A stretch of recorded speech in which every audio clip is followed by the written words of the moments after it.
Hello বন্ধুরা, আশা করছি সবাই ভালো আছেন। আজকে একটা ভিন্ন জিনিস শেয়ার করব আপনাদের সাথে। সেটা হচ্ছে আমার একটা ছোট্ট অ্যাকুরিয়াম আছে। এই অ্যাকুরিয়ামটা আমার অনেক শখের। আমার যখন খুব বেশি মন খারাপ থাকে তখন আমি এই অ্যাকুরিয়ামের সামনে বসে থাকি। মাছগুলো দেখি, মাছগুলোর দুষ্টুমি দেখি, ভালোই লাগে। যদিও এর আগে আমার বড় অ্যাকুরিয়াম ছিল, কিন্তু আসলে বড় অ্যাকুরিয়ামে মেইনটেইন করাটা অনেক টাফ এবং সবসময় হয়ে ওঠে না।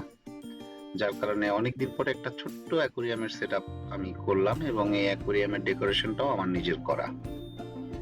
আমি এখানে যে মাছগুলো আনছি সেই মাছগুলো হচ্ছে এই যে আহ, এখানে আছে হচ্ছে হোয়াইট মলি, তারপরে হোয়াইট ইয়েলোটেল মলি, তারপরে আছে হচ্ছে আপনার অ্যাঞ্জেল, তারপরে গ্লোটেট্রা আছে। গ্লোটেট্রার একটা হচ্ছে পিঙ্ক কালার আর একটা হচ্ছে গ্রিন কালারের। আর অ্যাঞ্জেলের একটা হচ্ছে ব্ল্যাক কালারের অ্যাঞ্জেল আর একটা হচ্ছে হোয়াইট অ্যাঞ্জেল।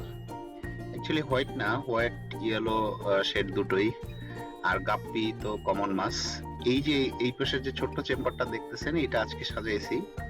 এটাতে মূলত আমি চিংড়ির জন্য রাখছি আর কি, এই চেম্বারটা করছি। এটাতে আমি চিংড়ি মাছ পালবো।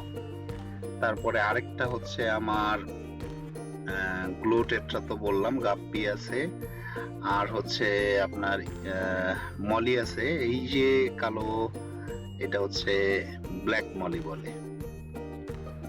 আপনাদের সাথে আমার ছোট্ট অ্যাকুরিয়ামটা শেয়ার করলাম, আশা করছি ভালো লাগছে। ভালো থাকবেন।